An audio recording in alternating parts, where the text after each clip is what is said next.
Welcome to the complete story for Arkham Asylum. Now you're probably slightly lost right now, but in the mythos of Batman, Arkham Asylum is as much of a character as Batman himself is. With the new movie release of Assault on Arkham, which I did enjoy for what it was, I thought it would be a good time for us to delve into what is Arkham Asylum. Now this is going to be part complete story, because I'm going to cover one of the most definitive Arkham Asylum stories, and it's going to be part Know Your Universe, while I explain what Arkham is, and what has happened in Arkham that has made it so important to the Batman mythos. Now, the most definitive story of Arkham Asylum, which explains its origins, and is considered one of the best Batman stories around, is Arkham Asylum, A Serious House on Serious Earth, written by Grant Morrison. So let's begin there. The story begins with Commissioner Gordon telling Batman that the patients of Arkham Asylum have taken over and they're demanding to talk to Batman, or they'll start killing the hostages. Over at Arkham Asylum, Joker begins to kill the guards to entice Batman to oblige. Well, we discover that a new treatment used on Two-Face has left him in a state where he can't make any decisions. One of the hostages, Dr. Ruth, has tried giving him a 6-sided dice and some tarot cards, hoping that he'll discover the ability to make his own decisions. But all it has done is render him completely unable to make any decisions. He's even unable to decide if he should use the bathroom, because it takes too much time to go through the cards to decide if he should go. Batman breaks in and begins to confront the Joker, and he demands that Joker free the hostages, which he actually does. But then he leads Batman to Dr. Ruth, one of the therapists that did the treatment on Two-Face, and Cavendish, Arkham's administrator. The two of them wanted to stay because they can't leave the facility in the hands of the Joker, or so they claim. But after Joker forces Dr. Ruth to analyze Batman, Joker decides to turn the remaining portion of their fun stay together into a game of hide and seek for Batman. Leave it to the Joker to turn everything into a game. Batman begins to run off into Arkham Asylum, trying to figure out a way to stop the entire insurrection that is going on at Arkham Asylum, and he gets into many fights in Arkham at this time. He ends up fighting Clayface, the Mad Hatter, Moxie Zeus, Killer Croc, and many other well-known villains to Batman, and eventually he makes his way up to a secret room high on top of the towers of Arkham, and he discovers Charles Cavendish, one of those two hostages who stayed, and Arkham's administrator, dressed in a bridal gown, threatening Dr. Adams with a razor. Batman realizes that Cavendish actually arranged all of this. He freed the inmates, he lured Batman here, and he is the mastermind behind losing Arkham to Joker. But why would he do this? Cavendish has Batman read the journal of Ademus Arkham, the founder of this facility. It is revealed that Arkham's mentally ill mother suffered delusions of a supernatural bat tormenting her. Eventually, after trying to treat her, Arkham himself began to see the same bat, and he decided to cut his own mother's throat to end her suffering. He blocked out the memories of doing this to his mother until one of his patients actually raped and murdered his wife and daughter. Traumatized by everything that has happened to him, Arkham put his mother's wedding dress on and grabbed her razor and vowed to bind the evil spirit of the bat with a binding spell. He tortures the man who killed his family in the name of treatment. And this continues until Arkham himself becomes incarcerated in his own facility. He died in a cell in his own prison, scrawling the binding spell on the walls, floor, and ceiling with his own fingernails. Cavendish found the wedding dress, the razor, and Arkham's journal, all in this secret tower, and he believed that he should continue Arkham's work. He released all of the patients into Arkham to lure Batman into the asylum, because there's only one bat that Cavendish knows. And that's the Batman, and he must be the supernatural bat that Arkham spoke of.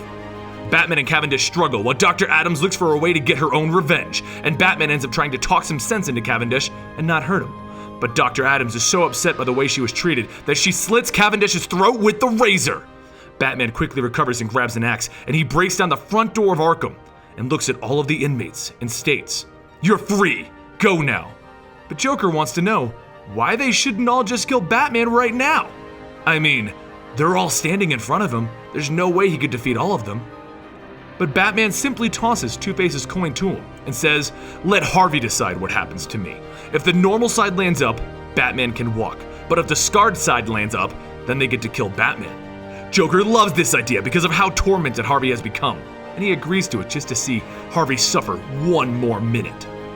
Harvey flips the coin, and he says, Batman can go free. Joker bids him farewell and says, "If life in the asylum," and he's referring to the outside world, "if life in the asylum is ever too much for you, you have a home here, Batman." As Batman vanishes into the night, we see the coin actually did land on the scarred side, but Two-Face decided to let Batman go anyway. Two-Face then looks at the tarot cards in the ground and states a quote from the Alice in Wonderland book. "Who cares for you? you're nothing but a pack of cards. And that closes the definitive Arkham Asylum story. The history of the place itself is as twisted as you can tell, but what is Arkham Asylum? Any Batman fan can tell you that Arkham Asylum is where Batman sends all of his mentally ill patients. If they're considered a normal villain, they get sent to Blackgate Penitentiary. But Arkham gets used in stories far more often because most of Batman's villains are mentally ill. Arkham is located on the outskirts of Gotham City and is inspired by the works of H.P. Lovecraft. Originally, it was created for Batman number 258 in October 1974, but it didn't receive its true backstory until the 1980s. Now, there are a few books and games entirely based on the concepts of Arkham Asylum, but the most definitive backstory seems to come from the one that I just read, Grant Morrison's Arkham Asylum, A Serious House on Serious Earth. Now, it's also known as Batman Arkham Asylum in some circles, but with the recent release of that video game going by the same name, I think we've more kind of resorted back to the original title. Now, Arkham is interesting because if this really existed, it would have been shut down a long time ago. Not only is it known for not containing its prisoners and some of the most dangerous individuals running free, such as the Joker, but it's also been overrun by the inmates countless times. It's also known for turning its own employees into insane mental patients who are out to get Batman. We all know about Dr. Harleen Quinzel, who's Harley Quinn, but did you also know that it turned Lyle Bolton, Dr. Jonathan Crane, and Hugo Strange into Batman villains? Or, as you may know them better, Lockup, Scarecrow, and Hugo Strange. He didn't think of a new name. Most people probably know him from the games, though. It goes even deeper because, as the story I just read shows you, Dr. Ademus Arkham, the founder, and his son, Jeremiah Arkham, the director, have also ended up being committed into the criminally mentally insane patients ward. Now, being such a popular element in Batman lore, Arkham Asylum has shown itself in a ton of television programs and movies. It's also had a game franchise based on the entire concept of Batman locking up all of his villains into this one location. For the game series, things begin with Batman Arkham Origins, in which Arkham is closed and everybody is in Blackgate. At the end of the game, it's decided to reopen Arkham to house all the criminally insane, such as the Joker. But in the Arkham Asylum game, Joker gets free and begins to try and take over and ravage Arkham. But of course, Batman stops him.